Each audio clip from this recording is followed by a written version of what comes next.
Hello and welcome to another online lecture for SWO 302 HBSE 2.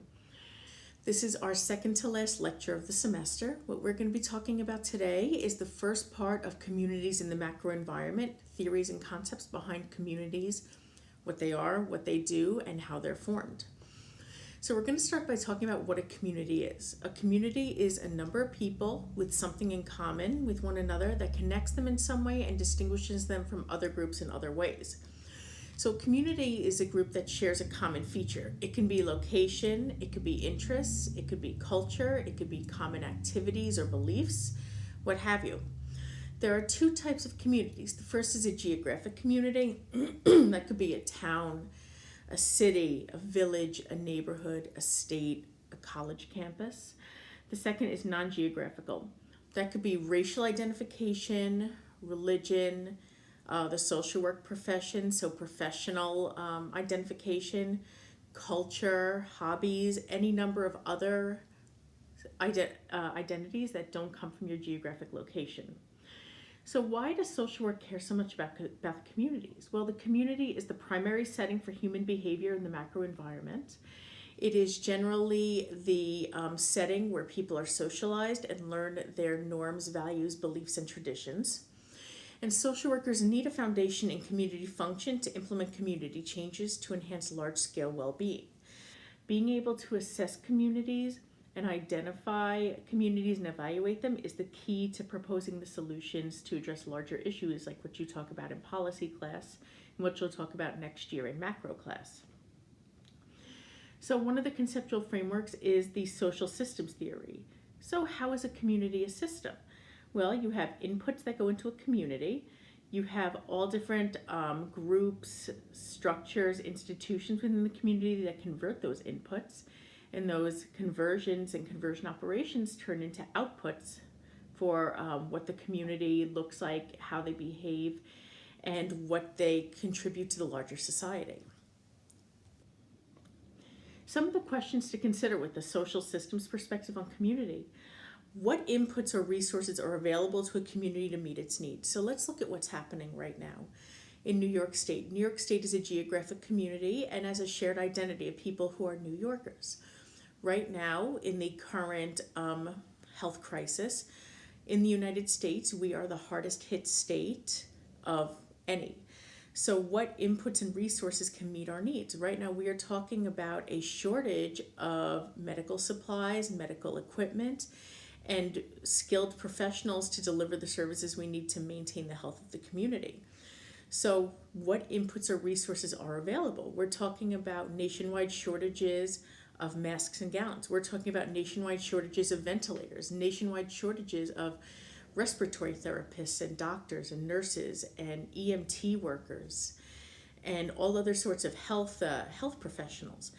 So now we need to talk about where else can we get resources from to meet the community's needs, because if the community needs are not met in the crisis, it's going to have a catastrophic outcome. Then how effectively does the community process the inputs to outputs to meet the citizens' needs? So what are we doing with the resources we have? So another example is the question, is rental housing for college students driving out single families in the village of Brockport? So anybody who lives in the village of Brockport within the residential area around the campus knows that the bulk of the houses at the current time are not occupied by permanent residents or homeowners. The majority are owned by landlords that sublease to multiple college students. So the question is that dynamic leading to more people leaving the village? The answer is yes. Are increasing high school dropout rates leading to higher levels of poverty? Again, the answer is yes.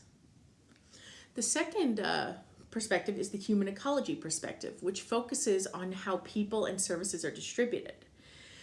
So in that perspective, we're looking at inequalities and inequity and problems faced by people who have fewer resources than others in a community. So going back to the concept of what's happening with the current health crisis, we're seeing, if you watch the news, that people in neighborhoods of New York City that are typically low socioeconomic status, low health literacy, high poverty, lower education, They are experiencing higher instances of infection for various reasons, and they're experiencing higher rates of mortality within the disease. So, some important concepts are demographics. Who are the people in the community? Where do they live? Where do they work? Competition. Community members are vying for control of land use over the best space and social class. So, competition for resources. Look at the concept of segregation. Segregation doesn't just go back to education. It's the isolation of some group that have some sort of characteristic, usually race, ethnicity, religion, or race, by use of social pressure, laws, or personal choice. So the dynamics in a community that keep people with one set of identity separate from the rest of the community. And then on the flip side, integration. So then bringing people together into a unified functional whole. Right now we're having an issue of segregation by political ideology. But we're also facing a crisis in the United States that is hopefully on some level bringing people together and integrating them into a unified front to face a common enemy. The human ecology perspective looks at fairness and support for all members within the community. Some empowerment theories that go along with the concept of community. First, we look at the strengths perspective. When we look at a community, yes, we do care about deficits, we do care about gaps, but first and foremost, we care about strengths and resources. So we want to focus on a community's assets, not their problems. We have to go in with the assumption that every community has strengths. So we need to first identify them and use them to build on. We have to view problems not as a deficit, but as a starting point for change and growth. Community improvement is limitless, so don't focus on limitations, focus on possibilities. Social workers are the most effective at collaborating with others. We're good at identifying issues, we're good at creating plans, we're good at bringing people together, and we are good at offering solutions. Communities have multiple resources, both internally and externally. We have to care about community well-being and provide support and help within and without the community. So let's talk briefly about the different types of communities. So the first is the non-geographical community. Those are what's called communities of interest. You have professional communities, so the NASW, religious groups, racial and ethnic groups, friendship networks and social groups, groups of workplace colleagues. Those of you who are part of this class, you are a community. You are also part of the community of the junior class of our program. You're also part of the social work students at the college at Brockport. So you are part of multiple communities just based on your identity as a student. Those serve a number of utilities. So they enhance members' sense of well-being in relation to each other. They're an arena for forming relationships and networks. They give a sense of belonging and connectedness and support. People feel like they can belong and they're a part of the community even when they're not physically together. Just because we are not in the classroom together today doesn't mean that we are not part of the same community, and it doesn't mean that we don't have the same bonds. So again, you have professional communities like the NASW. The boundaries of that are having a BSW or MSW degree. You have to identify as a social worker. Being part of a professional association adds credibility to our profession. It gives you opportunities for networking, regional, state, national meetings, regional, state, national chapters. It gives you the opportunity to be a part of policy action, advocacy, job opportunities, and lobbying. You get services as part of your membership, such as peer-reviewed practice journals, monthly newspapers, opportunities to get the credits that satisfy your licensing requirements.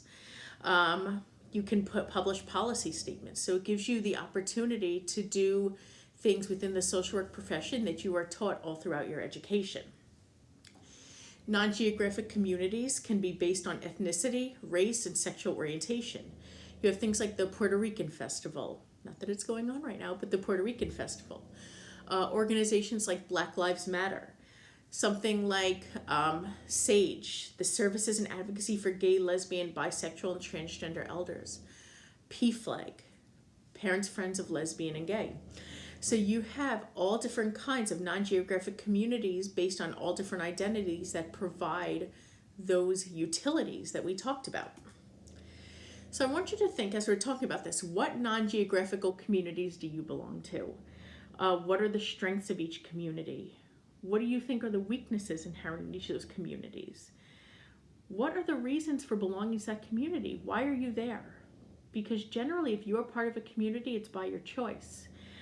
How does membership in that community affect your life? And what would your life be like if you were not a member of that community? Then we're going to talk about geographic communities. So geographic communities are categorized by location, which includes population size, population density, and heterogeneity, meaning how similar is everybody within that community. So when you look at urban communities, metropolitan communities have 50,000 plus people. That would be like Rochester. What's called micropolitan communities have between 10,000 and 50,000 people. That would be something like Batavia or Albion. Rural communities are characterized as having 2,500 or fewer people. That would be like Pavilion. And each type of community has its own challenge. So in a rural community, it's a very different existence than it is living in a suburban or urban area. When I was in Texas, I lived in a rural community. We were surrounded by even more rural communities. And it's a very different experience than living, say, Long Island, where I lived most of my life. And we're seeing a lot of the challenges of each of these communities, or we'll be seeing them now with the current crisis going on. So primarily right now, the pandemic has hit more urban centers, but it's going to start heading towards rural communities now. If you listen to the governor this morning, he was talking about how soon they expect to see more of the spread of the virus in areas like Long Island, which is already pretty hard hit, but then starting to head up here to us. So in rural areas, you have a limited array of specialized services. Yes, you have less population density, but if something like the virus hits, you have fewer resources to combat it. So you have limited array of specialized services. People are spread out, but it doesn't mean that there's not a lot of people. They just don't have as much density. Generally, you have more specialized functions such as farming and other types of agriculture. There are different employment opportunities than in urban centers. There's a lot more reliance on Social Security and services like TANF. There's generally limited health care, and there's a lot of power differential. Now in urban centers, so as you know right now, New York City is the hardest hit community in the United States. There's a very dense population, a great amount of diversity in terms of other identities, a vast range of industries and employment, services, housing, transportation options. The environment is very different, whereas here we have a lot of wide open spaces and trees and the canal and things like that. In places like New York City, you have more traffic, more noise, more concrete, fewer green spaces, more pollution. You have a lot more interaction with other people because you're right on top of each other. You have very high visible rates of poverty, of discrimination, higher crime rates in general, high rates of homelessness, higher rates of high school dropout. People migrate to cities for employment, but have very limited supports a lot of times. So schools, a lot of times in urban centers, lack funding. There's a lot of competition for resources, a lot of people of lower socioeconomic status, and greater amounts of psychological stress that come from living in that environment. So one thing I want to leave you with today is I want you to think about how the current crisis is impacting people in urban centers. Myself, I live in Brockport. To my knowledge, we've had very minimal cases of the virus here in Brockport. However, there are several hundred in the Rochester area in Monroe County, just 20 to 25 minutes away. So think about how that's impacting people who live in Rochester versus people who live on the outskirts of Rochester. Think about how this is going to be impacting people all the way in upstate New York in these rural communities compared to how it's being handled in places like New York City and LA and Chicago.